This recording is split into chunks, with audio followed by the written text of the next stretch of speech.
The Adventures of Huckleberry Finn by Mark Twain. Chapter 25. The news was all over town in 2 minutes, and you could see the people tearing down on the run from every which way, some of them putting on their coats as they come. Pretty soon we was in the middle of a crowd, and the noise of the tramping was like a soldier march. The windows and dooryards was full, and every minute somebody would say over a fence, "Is it them?" And somebody trotting along with the gang would answer back and say, "You bet it is." When we got to the house, the street in front of it was packed, and the 3 girls was standing in the door. Mary Jane was red-headed, but that don't make no difference. She was most awful beautiful, and her face and her eyes were all lit up like glory. She was so glad her uncles was come. The king he spread his arms, and Mary Jane she jumped for them, and the hare-lip jumped for the duke, and there they had it. Everybody most, leastways women, cried for joy to see them meet again at last and have such good times. Then the king he hunched the duke private. I see him do it, and then he looked around and see the coffin over in the corner on 2 chairs.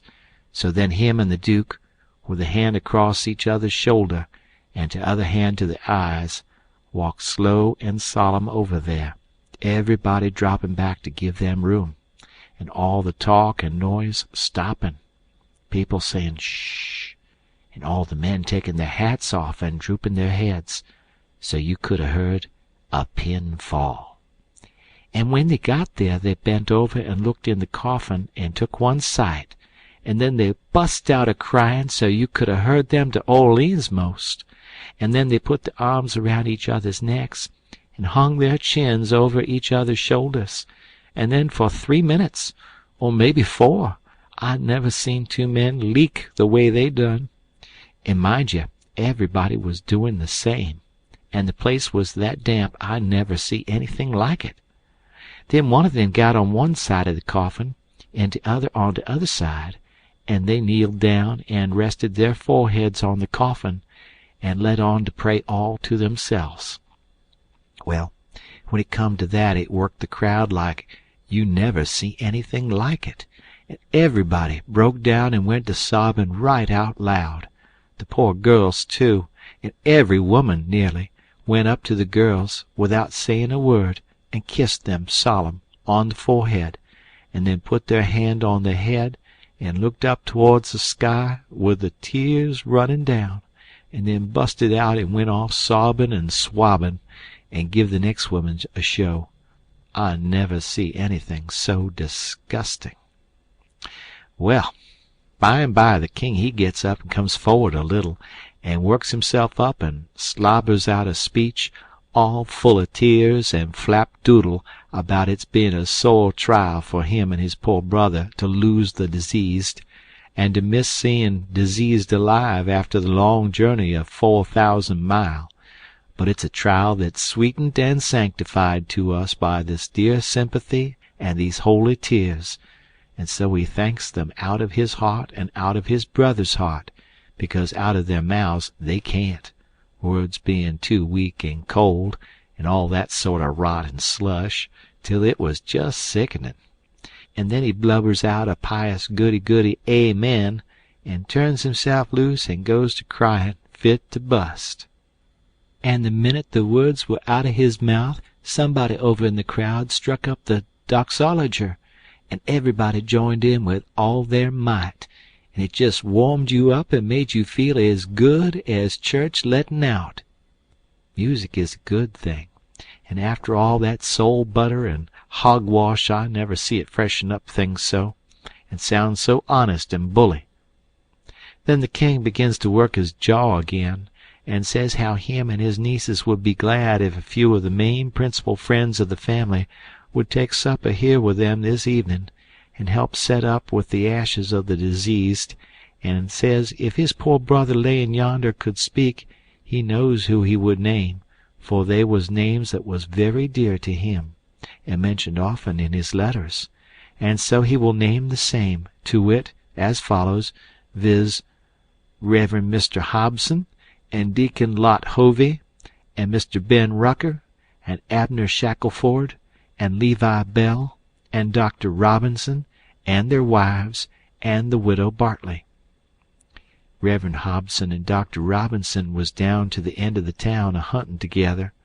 That is, I mean the doctor was shippin' a sick man to t'other world, and the preacher was p'intin' him right. Lawyer Bell was away up to Louisville on business, but the rest was on hand, and so they all come and shook hands with the king, and thanked him and talked to him, and then they shook hands with the Duke and didn't say nothin', but just kept a-smilin' and bobbing their heads like a passel of sapheads, while he made all sorts of signs with his hands and said, "Goo, goo, goo, goo, goo," all the time like a baby that can't talk. So the king he blattered along, and managed to inquire about pretty much everybody and dog in town by his name, and mentioned all sorts of little things that happened one time or another in the town, or to George's family, or to Peter. And he always let on that Peter wrote him the things, but that was a lie. He got every blessed one of them out of that young flathead that we canoed up to the steamboat. Then Mary Jane she fetched the letter her father left behind, and the king he read it out loud and cried over it. It give the dwelling house and $3,000 gold to the girls, and it give the tan yard, which was doing a good business, along with some other houses and land worth about $7,000, and $3,000 in gold to Harvey and William, and told where the $6,000 cash was hid down cellar. So these two frauds said they'd go and fetch it up, and have everything square and above board, and told me to come with a candle. We shut the cellar door behind us, and when they found the bag they spilled it out on the floor, and it was a lovely sight, all them yeller boys. My, the way the king's eyes did shine. He slaps the Duke on the shoulder and says, "Oh, this ain't bullin' nor nothin'. Oh, no, I reckon not. Why, Billy, it beats the nonsuch, don't it?" The Duke allowed it did. They pawed the yaller boys and sifted them through their fingers and let them jingle down on the floor. And the king says, "It ain't no use talkin'. Bein' brothers to a rich dead man and representatives of furrin heirs that got's left is the line for you and me, Bilge. This year comes of trustin' to Providence. It's the best way in the long run. I've tried 'em all, and there ain't no better way." Most everybody would have been satisfied with the pile and took it on trust, but no, they must count it. So they counts it, and it comes out $415 short. Says the king, "Durn him, I wonder what he done with that $415. They worried over that a while, and ransacked all around for it.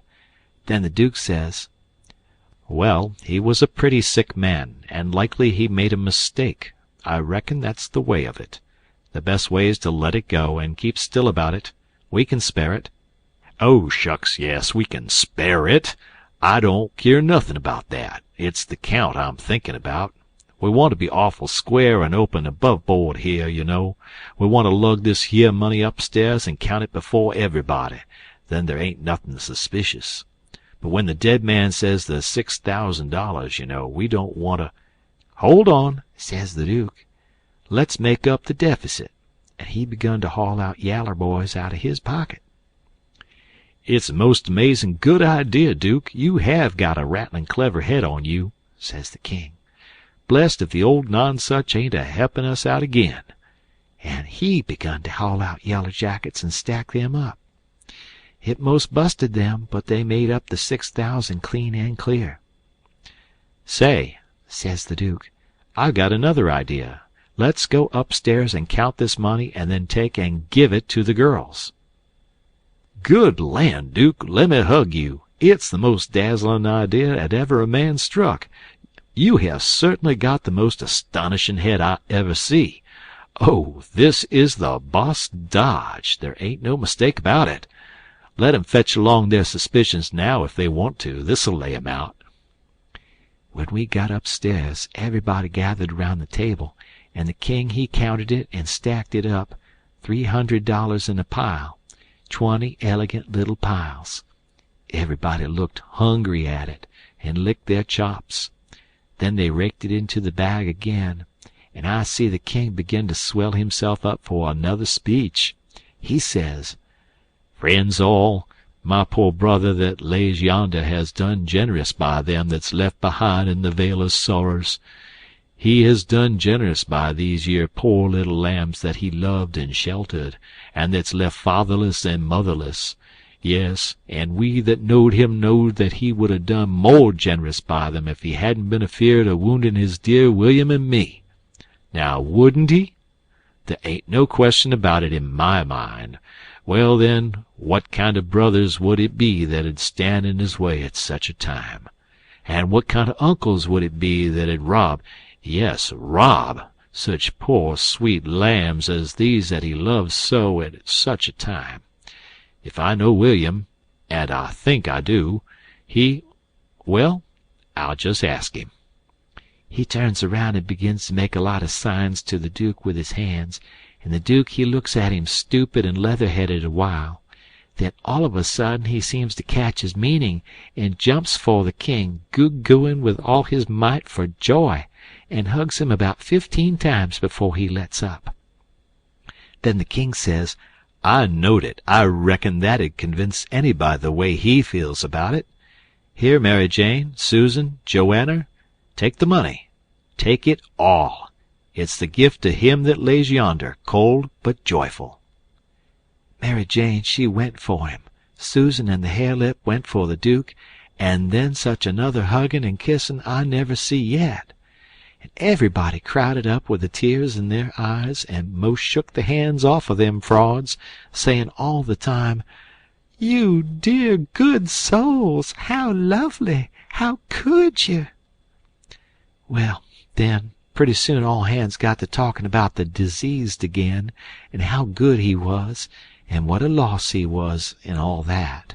And before long a big iron-jawed man worked himself in there from outside, and stood a-listening and looking, and not saying anything, and nobody saying anything to him either, because the king was talking, and they was all busy listening.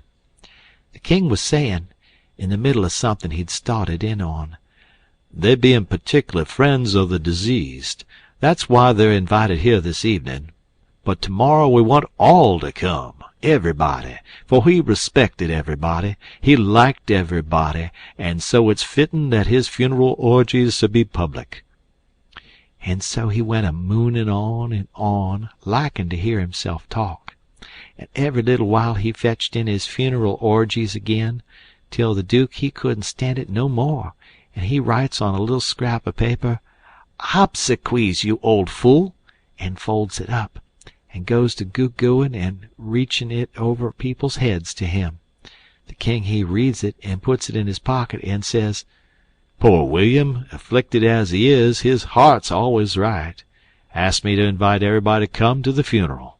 Wants me to make 'em all welcome, but he needn't have worried, it was just what I was at." Then he weaves along again, perfectly calm, and goes to dropping in his funeral orgies again every now and then, just like he done before. And when he done it the third time, he says, "I say orgies, not because it's the common term, because it ain't, obsequies being the common term, but because orgies is the right term. Obsequies ain't used in England no more now, it's gone out. We say orgies now in England. Orgies is better, because it means the thing you're after more exact. It's a word that's made up out of the Greek orgo, outside, open, abroad, and the Hebrew jesum, to plant, cover up, hence inter. So you see, funeral orgies as an open or public funeral." He was the worst I ever struck. Well, the iron-jawed man he laughed right in his face. Everybody was shocked. Everybody says, "Why, doctor!" And Abner Shackelford says, "Why, Robinson, hain't you heard the news? This is Harvey Wilkes." The king he smiled eager, shoved out his flapper, and says, "Is it my poor brother's dear good friend and physician? Keep your hands off of me," says the doctor. "You talk like an Englishman, don't you? It's the worst imitation I ever heard. You Peter Wilkes' brother. You're a fraud, that's what you are." Well, how they all took on. They crowded round the doctor and tried to quiet him down, and tried to explain to him and tell him how Harvey had showed in 40 ways that he was Harvey, and knowed everybody by name and the names of the very dogs, and begged him not to hurt Harvey's feelings and the poor girl's feelings and all that. But it warn't no use. He stormed right along and said any man that pretended to be an Englishman and couldn't imitate the lingo no better than what he did was a fraud and a liar. The poor girls was hanging to the king and crying, and all of a sudden the doctor ups and turns on them. He says, "I was your father's friend, and I'm your friend, and I warn you as a friend, and an honest one that wants to protect you and keep you out of harm and trouble, to turn your backs on that scoundrel and have nothing to do with him, the ignorant tramp, with his idiotic Greek and Hebrew, as he calls it. He is the thinnest kind of an impostor, has come here with a lot of empty names and facts which he picked up somewheres, and you take them for proofs, and are helped to fool yourselves by these foolish friends here who ought to know better. Mary Jane Wilkes, you know me for your friend, and for your unselfish friend, too. Now listen to me. Turn this pitiful rascal out. I beg you to do it. Will you?" Mary Jane straightened herself up, and my, but she was handsome. She says, "Here is my answer."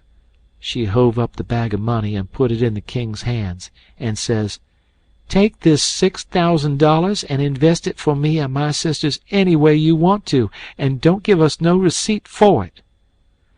Then she put her arm around the king on one side, and Susan and the hare-lip done the same on the other. Everybody clapped their hands and stomped on the floor like a perfect storm, whilst the king held up his head and smiled proud.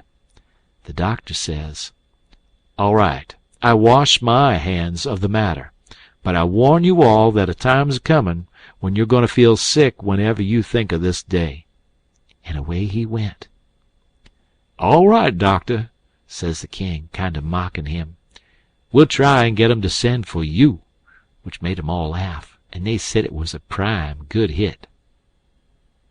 End of chapter.